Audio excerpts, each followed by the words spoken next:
বুটিকলৈ স্বাগতম। আকৌ এটা নতুন ভিডিঅ' লৈ আপোনালোকৰ মাজত উপস্থিত হৈছোঁ। আজি আপোনালোকক দেখুৱাবলৈ লৈছোঁ কেইযোৰমান কেঁচা কটনৰ ছেট। এইযোৰ চাদৰ ইয়াৰ দহি কৰা নাইকিয়া চাইড পটি লগাই থোৱা হৈছে। এইযোৰ কেঁচা কটনৰ, ইয়াত মাল্টি কালাৰ আছে। আপোনালোকে দহি মাল্টি কালাৰো কৰিব পাৰে, এটা ৰঙৰো কৰিব পাৰে। আৰু এইখন হৈছে কাপোৰযোৰৰ মেখেলা, লগত আছে এইটো ব্লাউজ পিচ। ব্লাউজ পিছত এটা পটি আহিব।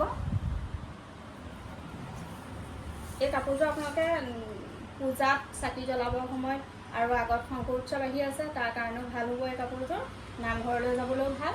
ইয়াৰ বহুতকেইটা কালাৰ আছে। এইটো এটা ডিজাইন একেই থাকিব, কালাৰ বেলেগ বেলেগ। এইটো এটা আপোনালোকৰ কাপোৰ কেইযোৰ পচন্দ হৈছে যদি স্ক্ৰীনশ্বট লওক আৰু আমাৰ লগত যোগাযোগ কৰক, তৎক্ষণাত বুকিং কৰক। আমাৰ ইতিমধ্যে বহুতো কালেকশ্যন শেষ হৈ গৈছে। এয়াৰ কালেকশ্যন এতিয়া নতুন আহিছে। আপোনালোকে এইটো এটা ধুনীয়া কালাৰ। এখন মেখেলাতে এনেকৈ ওপৰলৈকে ফুল আহিব। তলত আমাৰ বুকিং নাম্বাৰ দিয়া হৈছে, আমাৰ লগত বুকিং কৰিব আৰু আপোনালোক সোনকালে আহিব আমাৰ বুটিকলৈ।